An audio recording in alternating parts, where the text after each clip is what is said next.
Hello and welcome to video number 3. Alright, so hopefully the video number 1 and 2 has given you some information and tools that is starting to create a different space for you. So where you are, what has occurred in the last 10, 20, 30, 40 years, when that gets addressed or that comes into your awareness, you can actually start to look for what was true for you when you came here. When you came here as a baby. So today we are going to look at what are you naturally talented and capable of with the spirit world. Something that I've known for a while now with facilitating these tools and classes is babies, animals are way more connected to the spirit world, or seems like they're more connected to the spirit world. Why? Because they don't have the concept of what is the right thing to do, what is the wrong thing to do. They don't have the regular, usual, normal, learned behavior or the barriers, all of that is taught later on as you start to talk, as you start to interact with the rest of the world. So let me give you an example of what I'm talking about. What's showing up today could be, most dynamically is, actually related to something that occurred and very early on in your lifetime. Now, several years of going into depth of questioning my own personal space has given me this awareness. I was recently in Russia. I met with a lady and she came to me for a session and I was like, so, okay, what's going on in your life? She told me she doesn't trust herself and she asked for money and it doesn't show up. Basically, her whole story was wrangled into she not trusting herself, and she had this massive doubt about everything she was choosing. So that's just one of the examples that I'm going to use today in today's video. And I asked her, so when did it start? And we started undoing the layers and an hour of the conversation I had with her. What we got to is when she was 5 years old or 4 years old, she was seeing ghosts.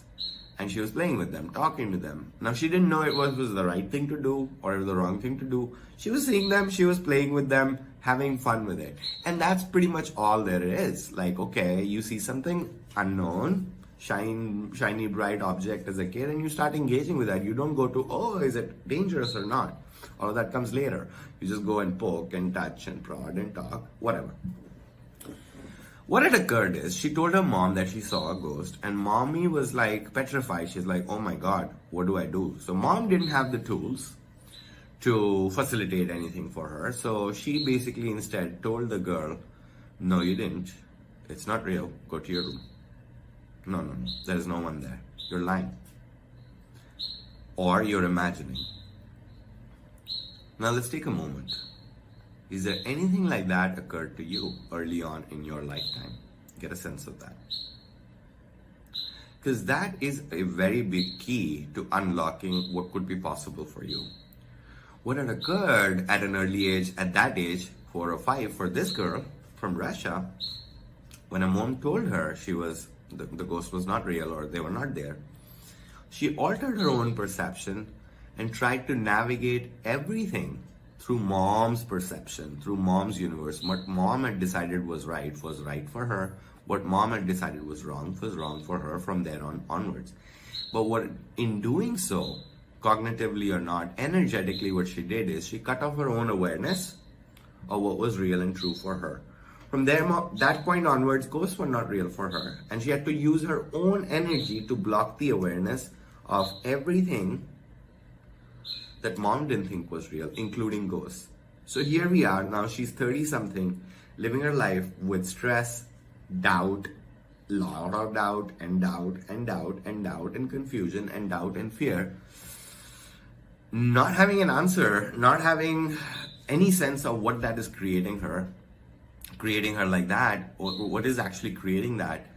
And then when we unlocked that, she had this space finally available to her where she could start this process of claiming and owning what she was aware of, including the ghost, and get a sense of trusting her own awareness once again. So what did you see or hear or feel? And who did you tell about it? Did they believe you? Most probably 99% of the times they don't. So everything that others didn't believe you about and you thought you were crazy or you couldn't trust yourself or what you were perceiving was not correct.